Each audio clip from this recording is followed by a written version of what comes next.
everybody here and to everybody back at the church who contributed. And everyone involved, thank you very much. We appreciate you. And after Katrina was the community. How everybody it was you were taking back 100 years, and you had to help your neighbor. Whether you liked them or not, you had to help your neighbor. Okay? Because everybody was in the same boat. It didn't matter if you were rich, it didn't matter if you were poor, we were all in the same boat. At one point in time, I heard someone say, "We're all equal now." so I was one of the ones who wanted to leave. No matter what, I was leaving. However, my cousin worked at the Naval Home. It's a Naval retirement home. It had over 600 veterans there.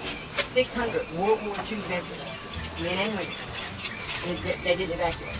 And they were right on the coast. And they're so close to the coast, if you threw a softball, you could hit the beach. That's right. That's what we thought. That's how close you are. It's 25 feet above sea level. And 40-foot tidal wave. So add the 25, you got 25 feet, about 20 feet left over. That was the entire first floor of the 11-story building. Beautiful building, it held us all. We were all safe, but we did swim. The river was on the first floor. However, we didn't get moved up to it because we started moving everybody up about 2 o'clock in the morning. Up the floors. And we did use third floor, 30 feet. You know, we get our second floor, third floor we say. But we moved everybody up third and fourth floor as far as we can get them because we had bed down. But there was an amazing crew there. They had a skeleton crew. We didn't have hundreds of people, or hundreds of employees. We just had a few employees. And they brought their families. So the families were helping, the employees were helping.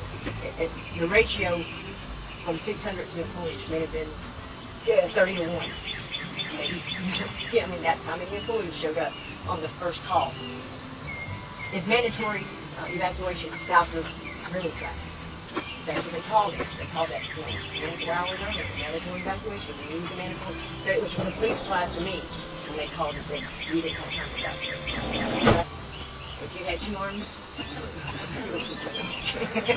carrying people's stuff.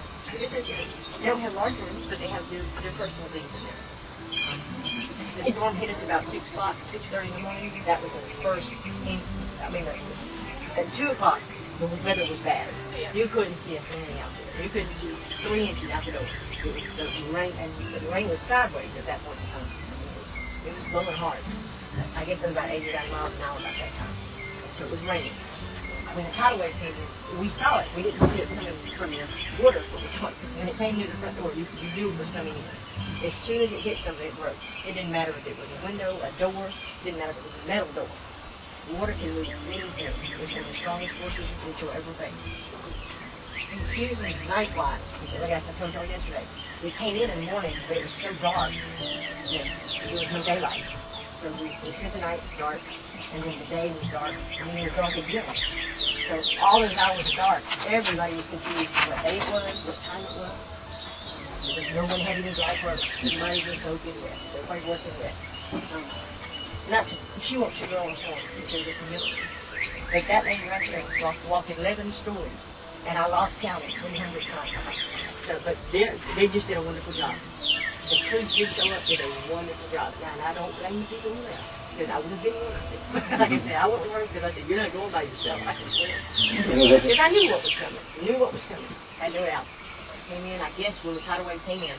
There's a huge water tower that stood right beside the 11-story building. It's just the same, basically the same height.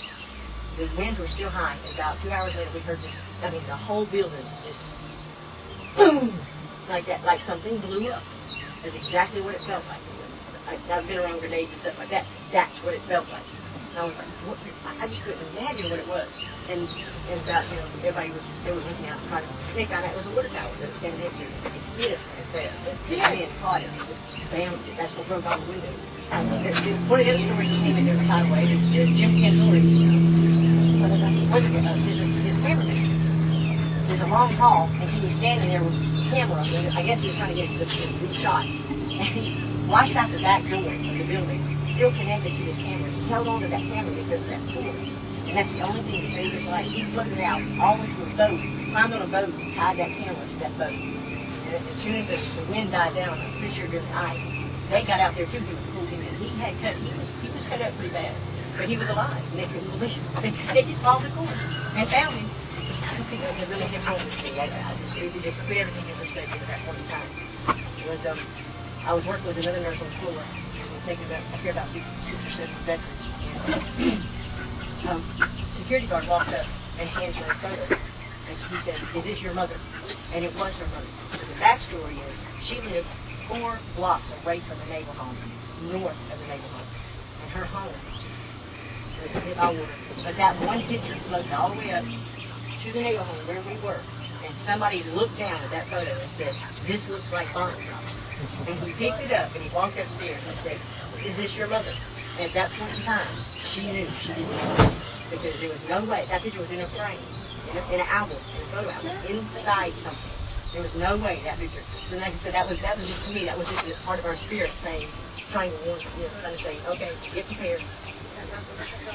We stayed in that building because of martial law. We had to stay in the building until they were evacuated. So it was 3 days before we were even allowed to leave that. Just slabs. So there was 4 houses up front and the pool house and everything. But there was nothing there. Absolutely nothing there. The chapel was knocked sideways and we were staying in the building just was there. So that was the only, you just didn't look, people kept saying, "Well, how are we going to get home?" No, so well, where did you go? I mean, how, everybody just started asking for rides. I found a wheelchair and put it back together so I can have something to move around with. And everybody who came by, she asked for a ride. Are you headed towards Bluffs? Are you headed towards Bluffs? And it took hours and hours and hours to find. And this is people coming in. What they did is the government came in to get everybody. Came in to get all the veterans. They brought bulldozers in, cleared the road, and brought buses in. And these guys were standing, men and women, were standing in his sun the very next day for hours loading on this bus. And they were only allowed to carry one little case and to get on the bus. That's all, of all their possessions, that's all they were allowed to take with them. No landmarks, no stop signs, no roads, no lights. All you and it's like going into the deepest, darkest cave you can ever think at night. So we headed out at about 4 or 5 o'clock in the morning, trying to catch daylight, so we could. And we knew it was going to take us hours to get there, and it's only a 40-minute ride. And both of us are from the coast, and I know this area like the back of my hand, and I was disoriented. Okay, so we headed north, and we had to cross over and cross over and cross over. And finally we made it there, but it was dark. We started out in the dark. We should have waited a little later, but we didn't. So we better head up, and also we saw blue lights. And there's curfew. We sound like, "Oh, we're going to jail." It's my birthday. I'm going to jail. But as soon as they stopped, I said, "Look, I haven't heard a word from my family. I haven't heard a word from my family.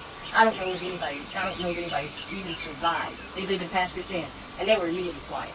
And we go up the hill, and there's a hill right before we get to the property. And just as we topped that hill, I saw 15 tents out there. That's my family. They with their little tents up there. But it was, I called it Lewis Camp. That's what it's called, Lewis Camp for the longest time. Because everybody was out there. And it didn't matter who. They brought their friends. They brought people, neighbors. Come on north. At least we know we can get to water. That's what they were telling everybody. So, as far as grant money, we were missed. They tell you everybody's being helped. Everybody's being helped.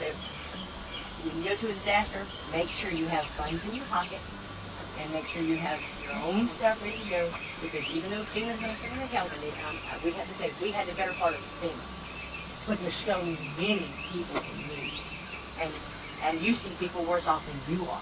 You know, in your people, y'all lost everything. You see people that they're walking down the side of the road pulling their belongings, and they're not riding. At least we had access to a vehicle.